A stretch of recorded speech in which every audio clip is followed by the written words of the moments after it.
नमस्कार दोस्तों, आज जो मूवी हम आपके सामने लेकर आए हैं उसका नाम है फॉल। इस मूवी में दो लड़कियां एक रेगिस्तान के बीच बने टावर में फंस जाती हैं। उनके मोबाइल पर नेटवर्क भी नहीं आ रहा होता, जिससे वह किसी को भी संपर्क नहीं कर सकती। वो वहां कैसे आई और क्या वो वहां से निकल पाएंगी, इस मूवी में हम आगे देखेंगे। तो मूवी की शुरुआत होती है जहां पर बैकी अपने हस्बैंड डैन और अपनी दोस्त हंटर के साथ माउंटेन क्लाइंबिंग कर रहे होते हैं। उसी समय बैकी का हस्बैंड डैन उस माउंटेन से स्लिप होकर नीचे गिर जाता है, लेकिन सेफ्टी वायर की वजह से वो बच जाता है। उसके बाद डैन माउंटेन को पकड़ने की कोशिश करता है। उसकी मदद करने के लिए उसके पास बैकी और हंटर आते हैं, लेकिन इतनी देर में डैन का सेफ्टी वायर टूट जाता है, जिससे डैन माउंटेन से नीचे गिर जाता है और वो मारा जाता है। इस घटना के 1 साल बाद हमें बैकी को दिखाया जाता है। वह आज भी उस घटना को सोचकर अपने हस्बैंड को याद कर रही होती है। बैकी अब बहुत ज्यादा ड्रिंक करने लगी है और साथ ही डिप्रेशन में भी रहने लगी है। इस बात को लेकर उसके फादर जेम्स अक्सर उसके बारे में परेशान रहते हैं और साथ ही उस घटना को भूलने को कहते हैं। वह उनकी बातों को इग्नोर कर देती है और वहां से चली जाती है। इसके बाद हमें दिखाया जाता है कि बैकी डिप्रेशन होने के कारण बहुत सारी दवा खाकर सुसाइड करने की कोशिश करती है। इसी बीच उसकी दोस्त हंटर का कॉल आ जाता है और वह सुसाइड नहीं करती। अगले दिन उसकी दोस्त हंटर उसके घर आती है। हंटर उसे डिप्रेशन से निकालने के लिए बताती है कि मैंने B67 टीवी टावर पर क्लाइंब करने का प्लान बनाया है, जिसके लिए वह बैकी से वहां चलने के लिए पूछती है। लेकिन बैकी उस इंसिडेंट के बाद क्लाइंबिंग करना नहीं चाहती, इसलिए वह हंटर को मना कर देती है। इसके बाद अगले दिन जब बैकी अपनी दवाइयों को निकाल कर खा रही होती है, तो वह सोचती है कि उसे हंटर के साथ क्लाइंबिंग पर जाना चाहिए। इसके बाद हमें दिखाया जाता है कि वह दोनों क्लाइंबिंग के लिए निकल जाते हैं और रास्ते में बैकी हंटर के फोन में अपनी कुछ पुरानी फोटो को देखती है। तभी बैकी हंटर के फोन में हंटर के कंधे पर किसी आदमी का हाथ दिखती है। वह हंटर से पूछती है कि यह आदमी कौन है, लेकिन हंटर उसे कोई भी जवाब नहीं देती। इसी बीच बैकी के फोन पर उसके फादर की कॉल आती है, लेकिन बैकी उसे पिक नहीं करती। इसके बाद रात हो जाने के कारण यह लोग डिनर करने के लिए एक होटल में रुक जाते हैं। डिनर करते समय बैकी को पता चलता है कि हंटर अब एक यूट्यूबर ब्लॉगर है और वो यूट्यूब की इनकम से ही अपने ट्रैवलिंग का खर्चा निकालती है। इसी बीच बैकी उस टावर को देखती है जहाँ पर यह लोग क्लाइंबिंग करने जा रहे होते हैं।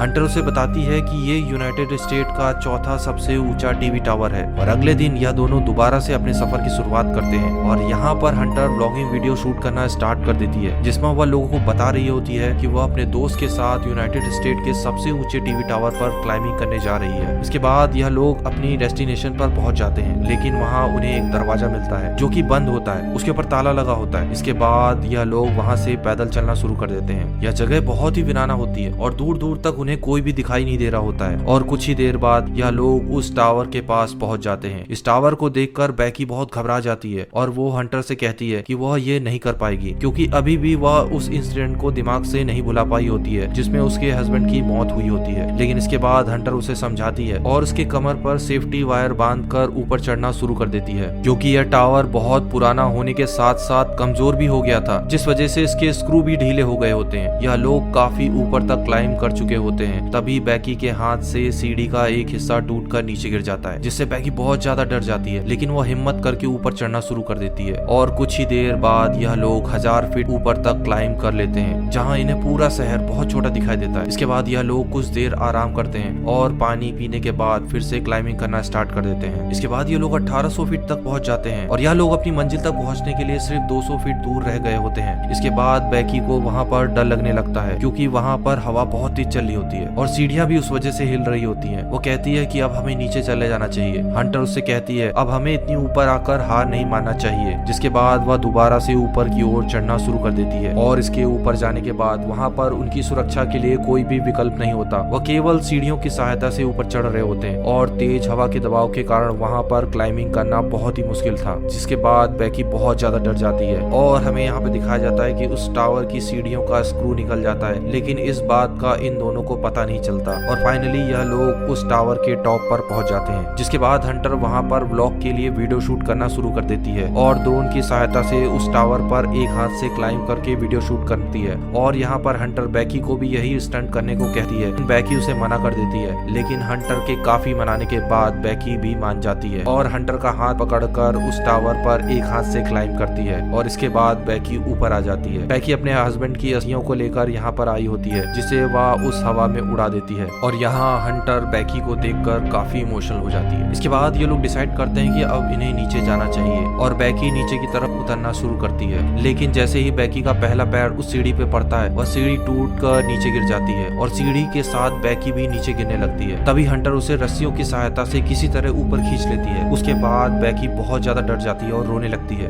और इसके बाद जब वो लोग नीचे देखते हैं तो उनके नीचे उतरने के लिए कोई भी सीढ़ियां नहीं होती। वह अपना फोन निकालती है, लेकिन फोन पर नेटवर्क नहीं आ रहे होते, जिसकी वजह से वह किसी को भी संपर्क नहीं कर सकते कि वो लोग वहाँ पर फंस गए हैं। उनके पास खाने का कोई भी सामान नहीं होता, क्योंकि उनके खाने का बैग भी नीचे गिर गया होता है। फिर उन्हें टावर पर एक इमरजेंसी बॉक्स मिलता है, जिसमें उन्हें एक दूरबीन और एक फ्लेयर गन मिलती है, जो कि उनके बिल्कुल भी काम की नहीं होती। यह देखकर बैकी हंटर पर गुस्सा हो जाती है। हंटर उसे समझाती कि सीढ़ियों के गिरने पर किसी न किसी ने उन्हें देखा होगा और वो हमें बचाने जरूर आएंगे, हमें बस उनका वेट करना होगा। और यहाँ पर सीढ़ियों के गिरने की वजह से बैकी के पैर पे चोट लग जाती है, जिससे काफी खून बह रहा होता है। इसके बाद हंटर उसकी चोट पर अपनी शर्ट निकाल कर बांध देती है। इसके कुछ देर बाद बैकी हंटर से पूछती है कि तुमने ब्लॉगिंग करना क्यों स्टार्ट किया, लेकिन गलती से हंटर डैन का नाम ले लेती है, जिससे बैकी को हंटर पर अब शक होने लगता है। इसके बाद हंटर को भी एक आइडिया आता है। वो अपने फोन में हेल्प टाइप करके पोस्ट कर देती है और अपने फोन को नीचे लटका देती है, जिससे कि अगर उसके फोन में नेटवर्क आता है तो उसका पोस्ट कोई ना कोई जरूर देख लेगा। लेकिन इसका कोई भी फायदा नहीं होता। इसके बाद वो सोचते हैं कि जमीन पर तो नेटवर्क जरूर होगा, इसलिए हंटर अपना जूता निकालकर उसमें अपना फोन को रखकर नीचे गिरा देती है। तभी बैकी को हंटर के दाएं पैर पर टैटू दिखाई देता है। जो बैकी का हस्बैंड अक्सर बैकी को आई लव यू बोलने के लिए 143 के कोड का इस्तेमाल करता है, लेकिन वह इसे भी इग्नोर कर देती है और वहाँ से नीचे जाने के बारे में सोचने लगती है। तभी उन्हें एक आदमी टावर के पास अपने कुत्ते के साथ दिखाई देता है। यह लोग जोर जोर से उसकी तरफ चिल्लाना शुरू कर देते हैं, लेकिन इतनी ऊंचाई होने की वजह से उस आदमी को उनकी आवाज सुनाई नहीं देती। और यहाँ पर हमें यह भी पता चलता है जो हंटर ने अपना फोन जूते में रखकर नीचे गिराया होता है, अब वो भी टूट चुका होता है। इसके बाद वह आदमी जाने लगता है। तभी बैकी अपने दोनों जूते निकाल कर नीचे फेंक देती है, जिससे कि वह आदमी उन्हें देख ले, लेकिन वह आदमी उन्हें नोटिस नहीं करता। हंटर वहाँ पर दो लोगों को और देखती है, जो कि गाड़ी के पास पार्टी कर रहे होते हैं। तभी बैकी फ्लेयर गन को चलाने वाली होती है, लेकिन हंटर उसे यह कह के मना कर देती है कि अभी रोशनी है और इस समय हमें कोई भी नोटिस नहीं करेगा, लेकिन थोड़ी रात होते ही हम इसे इस्तेमाल करेंगे। और कुछ देर बाद वहाँ पर रात हो जाती है और बैकी उस फ्लेयर गन का इस्तेमाल करती है और वह लोग उन्हें देख भी लेते हैं। इसके बाद हंटर और बैकी हाथ हिलाकर उनसे हेल्प मांगती हैं। वह देखती हैं कि वह लोग उनकी गाड़ी के पास जा रहे हैं। यह देखकर वह दोनों खुश हो जाती हैं, लेकिन वह लोग इनकी मदद करने के बजाय उनकी गाड़ी को चुरा कर भाग जाते हैं। यह देखकर दोनों लोग अब बहुत ज्यादा परेशान हो जाते हैं। उन्हें समझ नहीं आ रहा होता है कि वह लोग अब क्या करें। इसके बाद बैकी हंटर के पैर पर बने टैटू के बारे में पूछ ही लेती है। इसके बाद हंटर बैकी को बताती है उसका 6 महीने से डैन के साथ अफेयर चल रहा था, जिसके लिए वह बैकी से माफी भी मांगती है। वो कहती है कि मैं डैन से बहुत ज्यादा प्यार करती थी, लेकिन वह तुमसे प्यार करता था, इस वजह से हमारा ब्रेकअप हो गया था। लेकिन यह बात सुनकर बैकी और भी डिसअपॉइंटेड हो जाती है, क्योंकि उसकी बेस्ट फ्रेंड और उसका हस्बैंड उसे चीट कर रहा होता है। अब अगली सुबह हमें दिखाया जाता है कि उन्हें उस टावर पर अब 24 घंटे हो जाते हैं और उन्हें काफी भूख और प्यास लगी होती है। इसलिए हंटर कहती है कि वह नीचे जाकर डिश पर पड़े अपने बैग को लेकर आएगी। इसके बाद वह रस्सी की सहायता से नीचे उतरने लगती है, लेकिन वहां तक पहुंचने के लिए उसकी रस्सी छोटी पड़ जाती है, जिससे वह उस बैग तक पहुंच नहीं पाती। इसके बाद वो अपनी रस्सी को खोलकर उस डिश की तरफ जंप करती है और वो वहां पर पहुंचकर बैग से पानी निकालकर पीने लगती है। इसके बाद वह उस बैग को अपनी सेल्फी स्टिक की सहायता से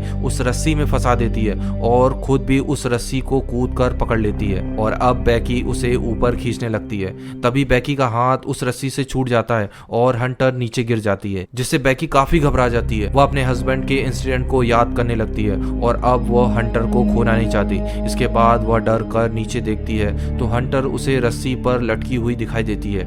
इसके बाद बैकी किसी तरह उसे ऊपर खींच लेती है। अब बैकी एक नोट पर हेल्प लिखकर उसे ड्रोन पर लगाकर नीचे भेजने की कोशिश करती है, जिससे कि वह उसे होटल तक पहुंचा सके, लेकिन ड्रोन में बैटरी कम होने की वजह से उसे वापस बुला लेती है। इसके बाद रात हो जाती है और रात में बैकी को एक सपना आता है कि टावर पर हंटर की मौत हो जाती है और उसकी बॉडी को कुछ पक्षी आकर खा रहे होते हैं। उसके बाद बैकी डर कर उठ जाती है और उसे पता चलता है कि यह तो एक सपना है। इसके बाद बैकी को एक आइडिया आता है कि टावर पर लगी लाइट के जरिए वह अपने ड्रोन को चार्ज कर सकते हैं। इसके बाद बैकी उस टावर के टॉप पर पहुंचकर उस ड्रोन को चार्ज करने लगती है। तभी वहां कुछ पक्षी आ जाते हैं जो उसे परेशान करने लगते हैं। इसी बीच उनका खाने का बैग भी फिसल कर नीचे गिर जाता है। थोड़ी देर बाद उस ड्रोन की बैटरी फुल हो जाती है। इसके बाद वह लोग उस ड्रोन को नीचे होटल में भेजने की कोशिश करते हैं, लेकिन रास्ते रास्ते में उनका ड्रोन गाड़ी से टकरा जाता है और वहीं टूट जाता है। अब यह दोनों पूरी तरीके से उम्मीद छोड़ चुके होते हैं क्योंकि उन्हें वहां पर काफी समय हो गया होता है। वो भूखी और प्यासी होती है और वहां पर तूफान भी आने वाला होता है, जिसकी वजह से वहां पर जिंदा बचना बहुत ही मुश्किल होता है। इसी बीच बैकी को नींद आने लगती है